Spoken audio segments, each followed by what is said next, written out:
Bupati Tanggamus lepas ekspor pisang mas dan manggis, produk lokal tembus pasar internasional. Bupati Tanggamus Muhammad Saleh Asnawi menghadiri acara pelepasan ekspor komoditas pertanian berupa pisang mas dan manggis yang digelar Koperasi Tani Hijau Makmur di Pekon Sumberrejo, Kecamatan Sumberrejo, Kabupaten Tanggamus pada Senin 22 Desember 2025 sekitar pukul 9 waktu Indonesia Barat. Kegiatan pelepasan ekspor ini menjadi tonggak penting bagi sektor pertanian daerah sekaligus menandai keberhasilan petani dan koperasi dalam menghasilkan produk berkualitas yang mampu menembus pasar internasional. Ekspor tersebut diharapkan dapat mendorong peningkatan nilai tambah hasil pertanian serta berkontribusi pada kesejahteraan petani di Kabupaten Tanggamus. Dalam sambutannya, Bupati Tanggamus Haji Muhammad Saleh Asnawi menyampaikan apresiasi kepada Koperasi Tani Hijau Makmur dan para petani atas konsistensi dalam menjaga kualitas dan keberlanjutan produksi. Ia menegaskan pemerintah Kabupaten Tanggamus terus berkomitmen mendukung pengembangan sektor pertanian melalui program pembinaan, pendampingan teknis, serta penguatan kelembagaan koperasi dan kelompok tani. Menurut Bupati, keberhasilan ekspor pisang mas dan manggis tersebut menjadi bukti bahwa komoditas unggulan Tanggamus memiliki daya saing yang kuat di pasar global. Pemerintah daerah selanjutnya akan terus mendorong agar kegiatan ekspor pertanian dapat berlangsung secara berkelanjutan dan menjangkau pasar yang lebih luas. Pemerintah Kabupaten Tanggamus sangat antusias dan mendukung budidaya pisang mas ini. Bukan hanya di wilayah ini saja, tapi kalau bisa di seluruh kecamatan Kabupaten Tanggamus sehingga dapat menjadi sentra pisang mas di Provinsi Lampung dan sentra pisang mas di Indonesia. Dan petani ini memang secara otodidak memang mereka intinya jiwanya jiwa petani. Masih ingat zaman Orde Baru, karena petani itu betul disadari oleh pimpinan negara kita bahwa tanpa ada petani yang produktif menghasilkan hasil komoditi yang maksimal, tidak pernah akan ada peredaran uang, tidak pernah akan ada peredaran perekonomian di Tanggamus khususnya. Sehingga apa, UMKM, masyarakat semua lemah, petani juga lemah. Nah, terakhir 20 tahun terakhir ini petani ini tidak ada perhatian dari pemerintah sehingga petani cari pupuk pun susah. Benar nggak? Benar. Cari pupuk susah. Sehingga terjadilah kekrisisan ekonomi di tempat kita di Tanggamus ini. Menyekolahkan anak petani agak sulit, UMKM gak lancar. Di ini pasar-pasar sepi. Saya pada satu minggu dilantik Pak oleh Pak Prabowo. Saya kembali ke rumah saya di Taman datang pedagang pasar dari Taman Padang. Alhamdulillah Pak Haji bisa diangkat ke kamu. Pak Haji kan orang sini, jadi tolong perhatian kami sebagai pribumi sini, pedagang di sini. Kami berapa tahun ini pasar kami sepi, segala macam kami susah, berjual apapun tak laku. Kenapa? Dirubah-rubah pasarnya, dibangun begini, bangun begini, apa banyak alasan.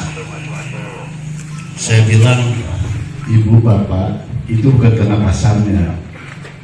Zaman dulu orang nggak pasar, ada pasar dulu Senin Kamis ya, Senin Kamis kan ada kan, yang pasar Senin Rebo apa itu ya. Pasar seminggu 2 kali, pasaran di itu laku, jalan. Nggak ada yang nggak jalan, nggak harus punya pasar memang. Jadi ini bukan karena pasarnya, saya bilang sabar saja. Ini masalahnya petaninya nggak ada, orang kita nggak punya duit. Kalaupun ada pegawai negeri, pejabat ini kadang-kadang jadi petani yang belajar di sini, petani nggak punya duit, petani cari pupuk pun susah, hasilnya nggak ada, panen nggak maksimal, akhirnya yang punya duit. Nanti sabar saja, saya akan ini. Oleh karena itu Pak, saya ketika saya jadi bupati, sebelum jadi bupati saya survei dulu, saya lihat keadaan. Lalu untuk konfirmasi lagi, saya survei lagi. Ternyata memang petani ini harus ada perhatian dari pemerintah. Tidak ada jalan lain kecuali harus ada perhatian pemerintah. Harus diarahkan. Dan potensi yang ada di Tanggamus itu betul-betul dari pertanian. Pertanian termasuk perikanan. karena kita punya laut dalam di Selat Semaka ya, itu lautnya dalam, airnya bersih, dan berbatas dengan laut lepas, tidak terkontaminasi sama sampah-sampah yang dari mana, dari panjang dari mana. Dia laut lepas langsung, akhirnya ikan kita paling enak. Saya 36 tahun merantau di Jawa, di Banten. Makan ikan itu nggak pernah makan ikan dari mana kecuali dari Tenggamus. Betul, dikirim terus dari sini. Saya minta dikirim. Walaupun pada saat itu saya ini sebagai pengusaha, sebagai politisi di daerah Banten, sebagai pengusaha, saya punya trade itu di historik di Tual Ambon, punya perusahaan kami di sana. Tapi saya tetap pakainya ikan dari Tenggamus, nggak mau makan dari ikan dari sana. Itu berarti memang sebetulnya surga Tenggamus itu betul-betul surga, tangga menuju surga. Betul, Tenggamus betul. Potensi ikan bagus, pariwisata kita tidak kalah dengan daerah-daerah lain. Pariwisata kita punya ini sudah dikenal, belum kita bangun sudah dikenal sama orang luar. Kita punya doras 2 kilo itu. Nah Bapak Ibu, saya cerita ini harus kita optimis, insya Allah ke depan kita akan sukses. Dan hari ini saya berharap pada perusahaan tetap kita bermitra, tetap kita ekspor, akan kita usahakan ekspor, tapi pelan-pelan saya akan menuju hilirisasi seperti katakan tadi. Hilirisasi maksudnya pisang emas ini dari pisangnya itu bisa menjadi kosmetik, bisa menjadi apa, dari pelepahnya itu juga menjadi serat untuk ini. Banyak sekali kegunaannya pisang emas ini. Nanti kita akan hilirisasi, jangka panjangnya hilirisasi, sehingga kita waktu jual pisang emas keluar itu melalui eksporter yang ada yang kerjasama sama kita juga minta arahan dari beliau-beliau ini apa yang harus kita kerjakan. Kita tetap eksporternya, tetap beliau-beliau ini yang menjalankan, tapi kita sudah ada nilai tambah. Masalah kita nilai tambah. Kopi, karena seperti pisang emas ini, kopi ya. Selama ini kopi betul kata Pak, ini kopi kita itu besar sekali potensinya, bagus sekali. Nestle itu kopi sebagian besar dari Tenggamus, ya kan? Tapi apa yang kita dapat? Pemerintah apa dapat PAD dari Tenggamus dari kopi itu? No. Apa masyarakat sekitarnya, tetangganya, tukang jual beli kopi, kaya raya, miliaran duit, apa masyarakatnya yang nggak makan di sebelah itu ada dapat? Itu enggak. Masyarakat yang nggak ada kerjaan apa bisa kerja? Karena pabriknya di sana, nggak tahu di mana. Makanya saya sudah mulai tetapkan di sini. Kita mau hilirisasi dalam segala produk yang ada di Tenggamus ini, tapi step by step, secara gradual, nggak bisa sekaligus. Dengan adanya hilirisasi nanti kopi, kita buat pabrik kopi di sini, itu otomatis itu nanti dapat pajak pemerintah itu yang kepentingannya untuk rakyat. Udah itu kedua, dapat lagi CSR, Corporate Social Responsibility. Itu memang ketentuan undang-undang untuk memberikan dampak sosial kepada lingkungan. Artinya orang lingkungan walaupun tidak punya kopi, dia punya jaga dapat juga kebagian. Lalu yang ketiga, tenaga kerja kita bisa kerja di situ. Artinya nilai tambahnya sangat besar sekali. Dan yang keempat, yang lebih penting sekali, harga tidak bisa dimain-mainkan oleh pabrik atau oleh tengkulak tentang kopi hasil petani itu. Karena pabriknya ada di situ. Ke depan, saya bertekad, saya sudah umumkan, saya sudah inikan, tidak ada lagi ini kita yang jual mentah-mentah. Kita harus hilirisasi, cuma setahap demi tahap, berilir. Itu secara gradual, nggak bisa kita mau sekaligus. Menyambut bakar. Saya beberapa minggu lalu saya ketemu dengan ownernya punya pabrik singkong. Pak Haji, saya jamin saya paling tertinggi untuk membeli batok kelapa dari Bapak daripada yang diekspor ke Jepang kemana saya macam. Kami tertinggi dan kami di sini daerah pasar kebenaran kami sudah sampai ke Polda seperti mana. Nah, jadi nanti kita hilirisasi lagi. Nanti kalau kelapa itu banyak sekali, saya lihat aja dari banyak hilirisasi kelapa. Nah, kalau kelapa itu kita hilirisasi nanti produknya, akhirnya kita bisa jual kemana, ininya bisa kita sampai ke mana, kita kemas sedikit tempat, kita segala macam, itu akan nilai tambahnya akan ada, dan kita akan terangkat. PAD kita akan ada. Bayangkan Pak, PAD kita di Tenggarus ini, pejabat-pejabat kita tahu berapa PAD kita nggak ada. Mana mungkin kita bisa membangun, mana mungkin kita bisa mensejahterakan masyarakat, mana mungkin kita untuk mengangkat hak derajat masyarakat ini kalau kita PAD itu tidak terjaga. Nah inilah salah satu untuk menggali PAD kita, persyaratan kita. Jadi nanti kita akan realisasi termasuk itu pisang, termasuk tomat, termasuk manggis. Manggis itu kulitnya sangat berharga untuk kepentingan kosmetik, untuk apa segala macam. Itu banyak sekali. Kalau kita sudah realisasi itu bisa jadi betul-betul itu nilai tambah besar sekali. Bagaimana caranya? Kalau kita kan bukan bidangnya, kita panggil ahlinya. Itu. Kita kontak nanti. Step by step pasti bisa. Semua yang ada. Cabai kita kemas sebagai rubah. Kemasan itu kopi juga begitu. Kemasan kopi itu. Kopi kita nanti kopi di sini. Nanti Bapak Ibu supaya saya kasih gambaran. Ini sudah mulai dirintis satu pabrik kopi yang besar yang akan kita bangun di sini.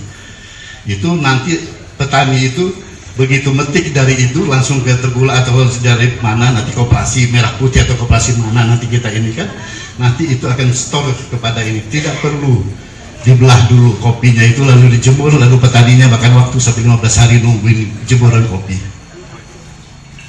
itu langsung dipetik langsung masuk ke pabrik itu open sudah itu di situ open segala macam keluar dia ada beberapa itu saya juga nggak paham itu yang untuk ekspor ke luar negeri, yang untuk di beredar di DKI Jakarta itu, karena di Jakarta itu tidak perlu ditumbuk lagi ke kopinya.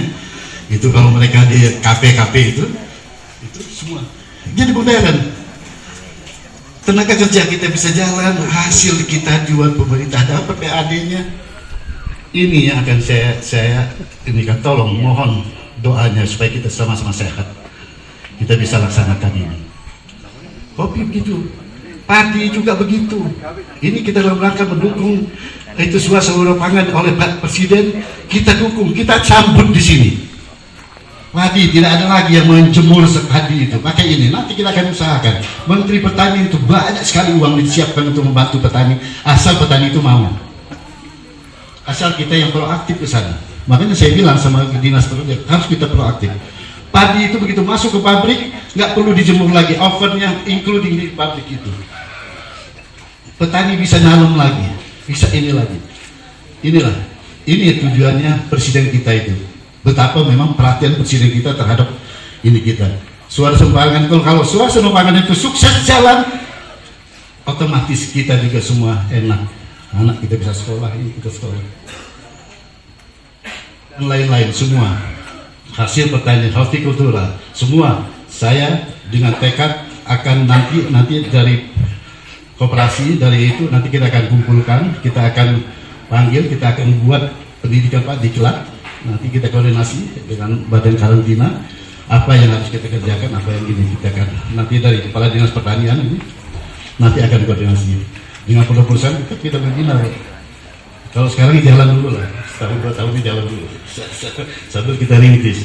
Tapi tolong minta masukan juga dari pengusaha bagaimana supaya kita kerjasama kita tetap kita hilirisasi tetap mereka yang ekspor. Iya lama karena jadwalnya padat betul. Iya padat. Saya kalau nggak memahami bahwa ini memang penting ini kehidupan Tenggamus ke depan ya masalah-masalah seperti ini. Makanya saya duluin ke sini. Betapa penting dan mudah-mudahan Pak kerjasama kita tetap lanjut sampai kepada hilirisasi nanti kita bisa ini tolong juga dari perusahaan minta masukan-masukan pada kami apa yang perlu kami inikan. Tapi yang pasti saya ingatkan lagi pada tadi saya lewat ada itu fokus apa lihat di jalan maksud saya itu petani kita akan kita robah cara ininya. Jadi kalau Sumerjo ini saya lihat sudah masuk lah. Kalau saya mau masuk ke orang Lampung, ke orang saya di sana di Pertiwi di mana itu kebun itu ada pisang, ada ini, nggak ada yang fokus. Maksud saya kalau bisa tuh 1 hektar atau 1000 meter, 2000 meter, fokus bisa nih ada nilai jualnya. Jangan ada pisang, ada ini, nggak ada ini. Nah itu yang kita mau arahkan nanti. Ke depan, Tenggamus harus betul-betul berorientasi kepada pertanian. Harus kita gali potensinya. Jurnalis Davika TV mengabarkan.